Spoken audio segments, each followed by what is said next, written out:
Hello. Is this your chair? I don't think that this is your chair, mister. Do you fit? Do you fit? Excuse me? This right here is for you. Yes. Yes. Oh, okay. You want to stay? Okay. I love you. Goodbye. Goodbye. Hi, this is Jenna with Brown Dog Craft Company, and today I'm sharing a bottle-shaped card from Spellbinders, the June 2023 large die of the month and glimmer of the month. So here are the large dies, and I've put them on my magnetic sheet here, and I will go through all of the cardstock colors that I used, as well as list them out in the description of the video here and on my blog. There's lots of pieces to these die sets, and I used almost every single one for this card. So here I am, I'm lining up the largest bottle die on the edge of my folded card base, and I'm just making sure not to put the cutting edge on the fold of my card.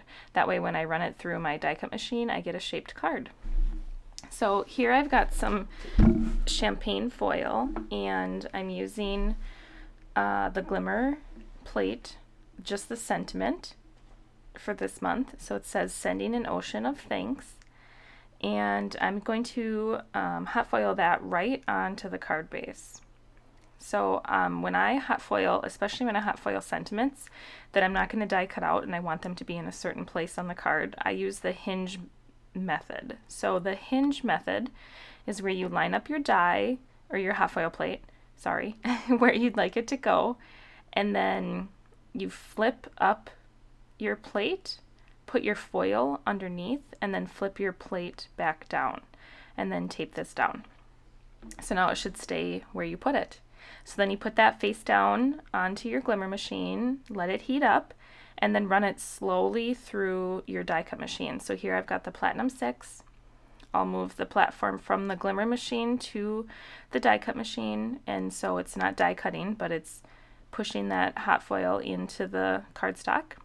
I'll run it through, and then peel the foil back, and we'll have a nice foiled sentiment. Now, what can happen, especially when you have a couple of layers of cardstock here, is you can get some overfoiling. So that's where the foil gets put onto the cardstock in places that you don't want, and that's perfectly okay. It happens a lot. You can take a sand eraser and gently erase that foil from the spots that you don't want it to be. So that's what I'm doing here, and it cleans up really nicely. So once we have that all cleared up, this is Fog cardstock, by the way. The card base is going to be Fog from Lawn Fawn. And then here I've got the top of the cork and the sand. And so these are in Lawn Fawn paper bag, and I'm adding some Distress Oxide in Vintage Photo just to give those a little bit of dimension and some depth. So this will be the sand, the sandy bottom of our bottle, and then the top of the cork. So the cork is a layering piece, and we'll layer, behind the cork we'll layer Lawn Fawn ground coffee, so like a dark brown. And then I've cut out 2 more pieces of the sandy bottom. Just ignore the fact that they're in blue. You won't be able to see that they're in blue because the sandy bottom will go on top of them. But I wanted to add a little bit of dimension there. So you could also add foam tape or just glue it right down onto the card front too. So here we'll glue the pieces for the cork together. I think I had it upside down. And so that's the top of the cork, and then this is the bottom of the cork. And we'll get those glued together with some liquid glue. And then I cut out another large piece of the cork, and I will put it behind on the inside of the card. It just makes the inside of the card look a little less messy. So here we'll layer up those 3 layers for the sandy bottom. add a little bit more vintage photo down there.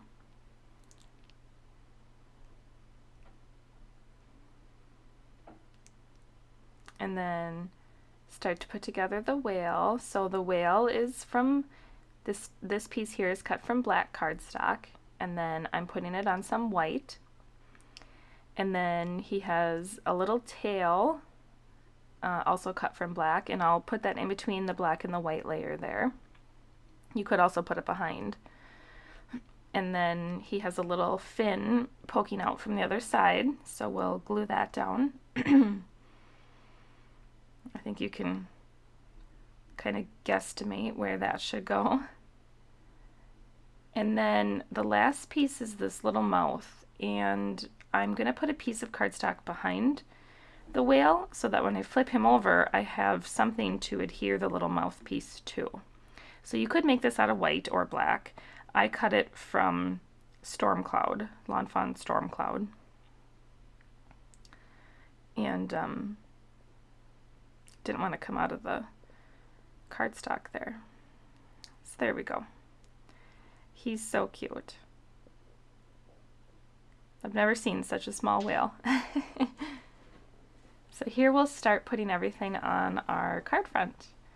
So we'll glue the bottom of the sand down, and it doesn't go at the very bottom of the bottle, it goes up just a little bit. And then there's a backer piece to the ocean, and I also cut that from fog. So that's the same color as the card base, but it would look really good in another color too, maybe like a blue or a teal.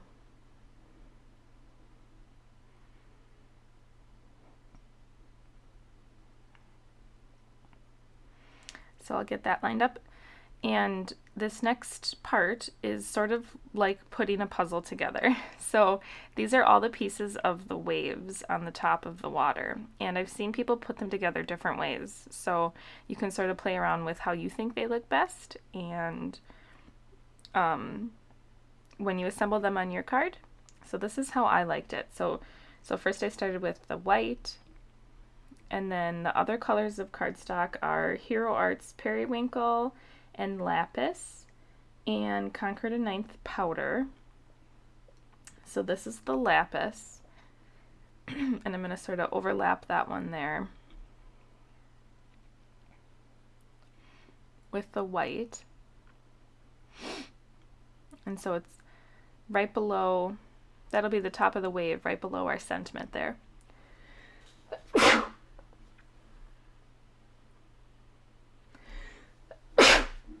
Excuse me. So then we have, this is Periwinkle. These two colors are Periwinkle. And then we'll add the last wave in powder. So they all sort of overlap, and I think there's a few different ways that you can put them. So I think if I did it again, if I made this card again, I'd probably put them a different way. So it's so cute.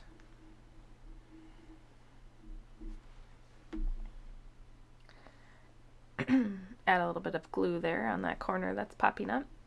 And then we'll decorate the seafloor. So here's the rock, and this is in Storm Cloud.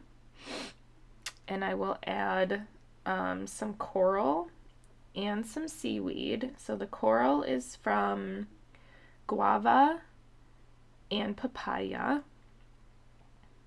And the seaweed is from Spellbinders. However, the two colors I used have been discontinued, but you can use any light green and any dark green. Either one of those, and any light green or dark green would work. So maybe like Hero Arts Meadow, or some of the new Conquer the Ninth colors. I think you'd have a lot of options.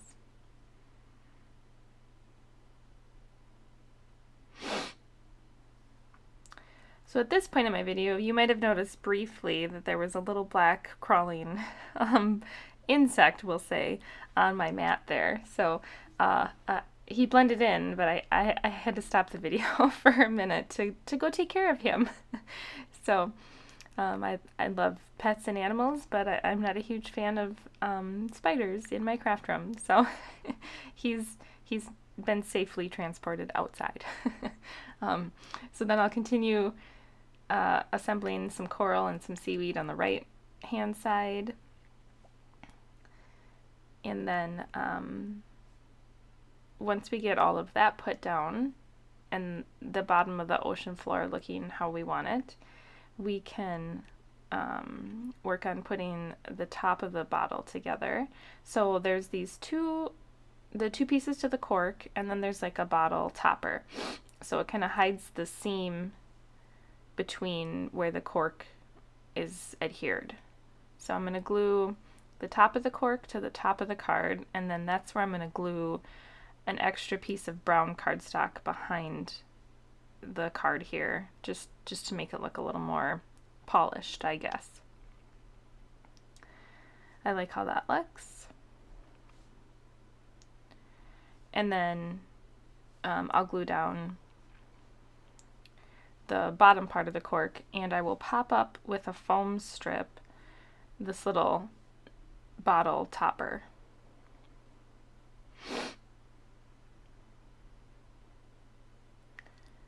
So add the cork here where I think it should go. Using liquid glue right here is really helpful because you can move the cork up and down some if you need to based on where the topper of your bottle goes. So there we go. It's really coming together, starting to look like a bottle here. It would be fun if you had like a ship set that you could die cut out and put in the bottle and maybe turn it on its side. So here I'm going to add some foam squares to the back of the whale.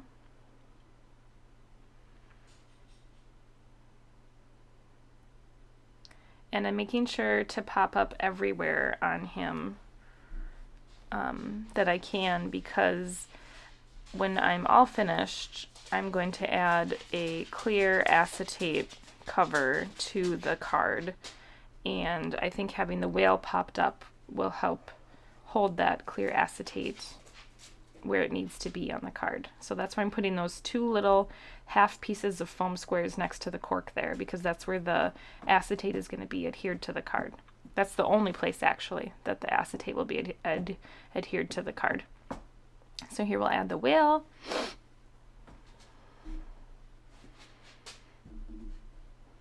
And then the die set comes with these little like water splashes. So I'm going to add those right above the water, like he's splashing his tail. So I'll use some liquid glue and kind of put those down here. And they're pretty little, so that's why I have that little triangle tray there to help hold the pieces in one spot so I don't lose them, because I for sure would. And then I also have my embellishment tool, and I always forget what this one is called, if it's called like the place and pierce or the poke and place, or I can't remember. There's two of them by Simon Says Stamp, and I'm not sure which one this is, but it came in their monthly card kit a few months ago, so I've been using it ever since. So we'll get those all glued down, just enough space up there. And then I'm going to add on, these are embellishments from Trinity Stamps. They're called Boiled Sugar Drops, and they're clear. They're these little clear baubles, and I thought they might look like bubbles in the water. So we'll add one as the whale's eye, and the glue will dry clear. So it goes on white, but then you won't be able to see it through your embellishment. So I'm going to use the smallest ones from this set here, and I'll scatter those around the card. There we go. So here's the acetate. It's the entire bottle. I ran it through my die cut machine a couple of times, and when I ran it through, I folded a piece of printer paper in half and then put my acetate and my die in between the printer paper. That way it would keep my die cut machine from putting a ton of impressions into the acetate. so that way the acetate stays nice and clean. And it just looks a lot better because we all use our plates on our die cut machine for as long as we possibly can. So this helps keep your acetate clean, and you can use that with any cardstock too. It's just a little trick I have that I find useful for cards, especially like this. So then here I've got some twine. I'm tying it around the top of the bottle to hide that foam tape that's up there. And then I'm just going to tie it in a bow. And there we go. That is our finished card for today. I think it turned out really cute. I'm really happy with it. I think it really looks like a bottle with that acetate on the top, and it was really fun to make. Thanks for stopping by today. Please like and subscribe if you'd like to see more content. Thank you, and I hope you have a great day. Bye now.